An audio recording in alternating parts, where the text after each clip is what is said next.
Hello दोस्तों, आपके अपने यूट्यूब चैनल ट्यूटर सारस में आपका बहुत बहुत स्वागत है।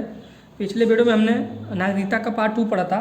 नागरिकता के पार्ट 2 में हम लोग नागरिकता अधिनियम 1955, नागरिकता संशोधन अधिनियम 1955 और नागरिकता कितना बार संशोधन किया गया है उसके बारे में पढ़ा था। आज हम लोग नागरिकता के पार्ट 3 नागरिकता का पार्ट 3 पढ़ेंगे। और नागरिकता हमारे भाग 2 अनुच्छेद 5 से 11 में बताया गया है, उसके बारे में विस्तृत रूप से पढ़ेंगे। तो आइए शुरू करते हैं।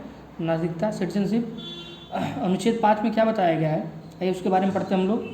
अनुच्छेद 5 जो है वो संविधान के प्रारंभ पे अस्थायी निवास द्वारा नागरिकता हमें देता है। तो इसका मतलब ये हुआ कि संविधान के प्रारंभ होने पे नागरिकता, इसका मतलब ये हुआ कि अगर हमारा जो संविधान जब लागू किया गया तो उस समय जो भी भारत के निवासी थे, भारत में रह रहे थे, उनको अस्थायी निवास दिया गया। उसका कुछ आधार है, उसका बेस है। इसके बेस में थोड़ा सा बारे में पढ़ते हैं। क्या है, जो भारत में जन्म लिया हो, माता पिता कोई भी भारत में जन्मा हो, संविधान पूर्व 5 वर्ष से भारत में निवास कर रहा हो। इसके बारे में थोड़ा सा और विशेष पढ़ते हैं। क्या है कि जो भारत में जन्म लिया हो, आज़ादी के पहले 1947 के पहले हमारे देश में, भारत में अगर उस जन्म लिया हो तो उसको नागरिकता दे दी जाएगी। अगर उसका माता पिता कोई भारत में जन्म लिया हो उसको नागरिकता दे दी जाएगी।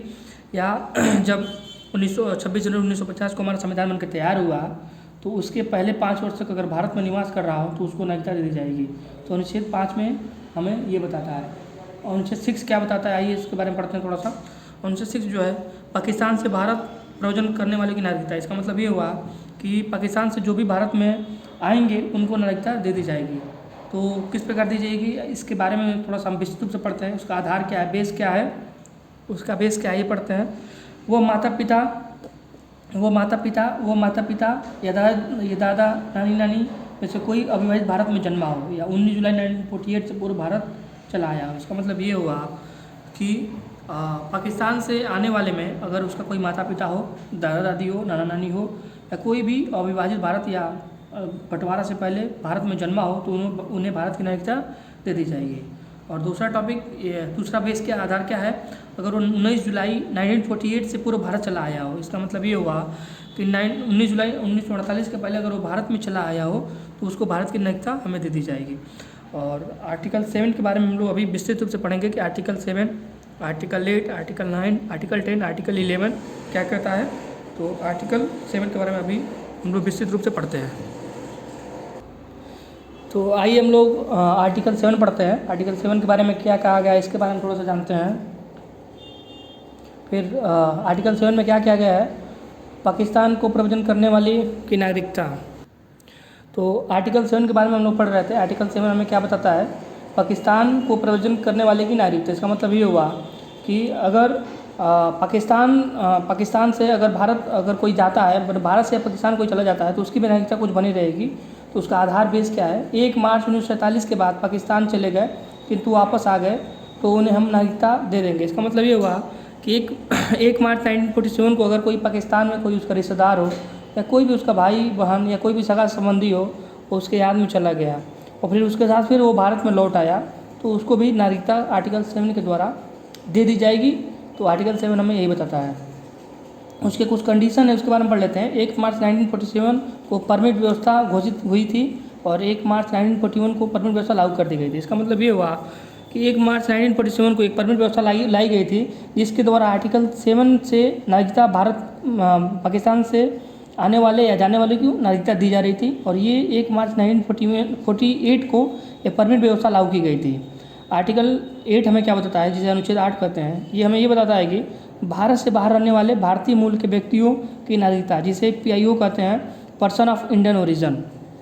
एक बार और पढ़ते हैं इसे, क्या ये है, भारत से बाहर रहने वाले भारतीय मूल के व्यक्ति की नागरिकता जिसको हम लोग PIO person of Indian origin कहते हैं। इसका मतलब ये हुआ कि भारत में वो पैदा तो हुए हैं लेकिन भारत से कहीं बाहर रह रहे हैं तो उनके भी कुछ नागरिकता के अधिकार हैं जिन्हें पर्सन ऑफ इंडियन ओरिजिन कहा जाता है। उनका आधार बेस क्या है, पहला बेस है जिसके माता पिता, दादा दादी, नाना नानी का जन्म अविभाजित भारत में हुआ हो या 1935 के अधिनियम के द्वारा इसे माना जाता है।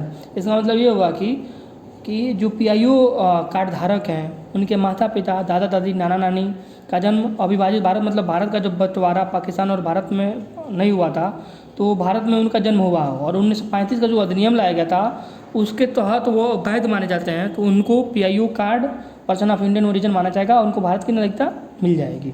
और अविभाजित भारत कैसे जैसे मैं बताता हूँ, जैसे 1935 में भारत शासन अधिनियम के द्वारा बर्मा और म्यांमार, जिसको आज म्यांमार माना जाता है, उसको अलग कर दिया गया। फिर पाकिस्तान जो तो बाद में 1947 में अलग हुआ, और बांग्लादेश और ये भारत। इसका मतलब ये हुआ कि 1935 के अधिनियम के द्वारा ये 4 देश आते हैं, जैसे बर्मा, म्यांमार हो गया, पाकिस्तान और बांग्लादेश हो गया। ये सारे देश भारत में ही 1935 के पहले तक समाहित थे। इसका मतलब ये हुआ कि बर्मा पहले ही भारत का हिस्सा था, लेकिन 35 में उसको अलग कर दिया गया। पाकिस्तान भी भारत का हिस्सा था, लेकिन 47 में जब विभाजित किया गया तो उसको अलग कर दिया गया। बांग्लादेश भी भारत का हिस्सा था, लेकिन पाकिस्तान जब बना तो पूर्वी पाकिस्तान, पश्चिमी पाकिस्तान था, जिसे बांग्लादेश को पश्चिमी पाकिस्तान के नाम से जाना जाता था। और 1971 में इंदिरा गांधी के समय एक युद्ध हुआ और उस समय बांग्लादेश को आज़ादी मिली और ये बांग्लादेश के नाम से जाना गया। ये सारे देश भारत में ही 1935 के पहले समाहित थे। इसके विषय मैंने आपको बताया। आइए आगे पढ़ेंगे हम लोग आर्टिकल 9 के बारे में।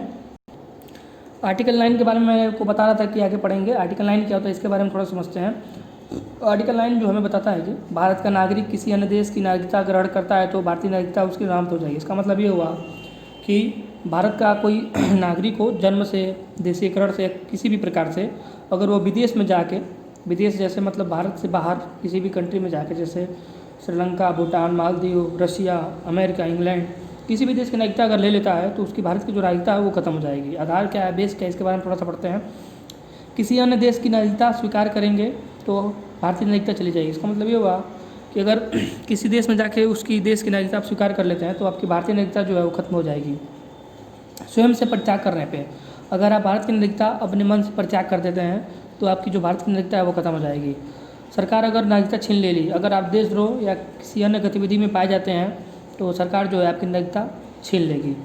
7 वर्ष से अधिक देश से बाहर रहने पर नागरिकता चली जाएगी। इसका मतलब ये हुआ कि आप अगर NRI हैं, NRI होते हुए आप किसी देश में रह सकते हैं, लेकिन 7 वर्ष तक अगर आप भारत में नहीं आए हैं तो आपकी नागरिकता जो है छीन ली जाएगी।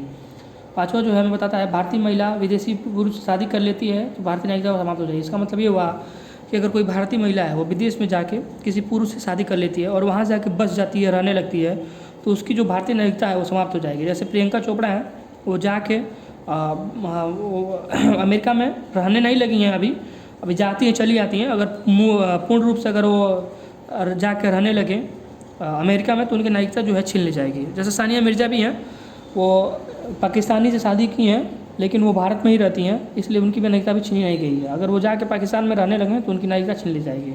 अपवाद स्वरूप कुछ है, जैसे मैंने अभी पहले बताया, सानिया मिर्जा जिसके पास भारत की भी नागरिकता है और पाकिस्तान की भी। इसका मतलब ये हुआ कि उनको संविधान में कुछ संशोधन करके और भारत का भी नागरिकता का दर्जा दिया गया और पाकिस्तान की भी वो नागरिकता, क्योंकि वो पाकिस्तान पुरुष से शादी की है। मदर टेरेसा कई देशों की नागरिक थी। मदर टेरेसा को आपको नाम जानते ही हैं, जो भारत में आई थी और कई रूप में उन्हें जाना जाता है। वो भी कई देश की नागरिक थे और विशेष लोगों वे जो संविधान लचीली रहते हैं। जैसे इसका मतलब ये हुआ कि विशेष परिस्थितियां में संविधान लचीली हो जाती हैं। जैसे मदर टेरेसा हो गया, सानिया मिर्जा हो गई, ये देश के लिए खेलती हैं, इसलिए इनके विषय में संविधान जो थोड़ा सा लचीला हो गया। और मदर टेरेसा है, इनके विषय में भी थोड़ा संविधान लचीला हो गया। तो आइए हम लोग पढ़ते हैं आर्टिकल 10, जिसे अनुच्छेद 10 भी कहते हैं। अनुच्छेद क्या हमें बताता है इसके बारे में पढ़ते हैं। किसी नागरिक की नागरिकता का अधिकार संसदीय विधान के अलावा अन्य किसी रीति से नहीं छीना जाएगा। इसका मतलब ये हुआ कि अगर कोई भारत का नागरिक है और उसकी नागरिकता छीननी है तो संसदीय जो अधिक विधान बनाए गए हैं, संसदीय जो कानून बनाए गए हैं, उन्हीं के आधार पर भारत की नागरिकता छीनी जाएगी। उसके अलावा कोई भी और उपाय नहीं है जिससे भारत की नागरिकता छीन ली जाए। जैसे मान लीजिए कि हमारे यहाँ कोई भी जैसे DM हो गया या राज्य के मुख्यमंत्री हो गए, उनके पास ये अधिकार हैं तो वो किसी संसदीय अधिकार के विधान से ही नागरिकता छीन सकते हैं। उनके पास भी और कोई और उपाय नहीं है। अनुच्छेद 11 में क्या होता है इसके बारे में पढ़ते हैं। अनुच्छेद 11 हमें ये बताता है कि नागरिकता से संबंधित समस्त विधान बनाने की शक्ति संसद में निहित हुई। इसका मतलब ये हुआ कि नागरिकता से जो भी कानून बनाए जाएंगे वो हमारी देश की लोकसभा या राज्यसभा में बनाई जाएगी, न कि किसी राज्य की विधानसभा या विधान परिषद बनाई जाएगी। तो नागरिकता का अधिकार हमारे संसद के पास है। तो ये हमारा रहा आर्टिकल 11। आर्टिकल 11 से ही हमारा अनुच्छेद नागरिकता खत्म होती है 5 से 11 के बीच में। और नागरिकता अधिनियम 1955 में द्वारा 5 बार संशोधन किया गया था। तो ये क्या है, आइए समझ लेते हैं। पहले 1986 में किया गया था, दूसरा 1992 में, तीसरा 2003 में, चौथा 2005 में और पाँचवा जो है 2015 में। 15 में संशोधन किया गया तो उसमें PIO कार्ड धारकों को ई मतदान की सुविधा प्रदान की गई। तो 5 बार संशोधन किया गया है हमारे संविधान में। तो ये हमारा नागरिकता का परिचय रहा, इसके बारे में हम लोग नागरिकता के बारे में जाने। तो अगर ये सारी जानकारियाँ और जो भी मैंने आपको नागरिकता के बारे में बताया, अगर ये वीडियो आपको अच्छा लगा हो तो इसे लाइक शेयर ज़रूर करें और हमारे चैनल को सब्सक्राइब करें। जय हिंद।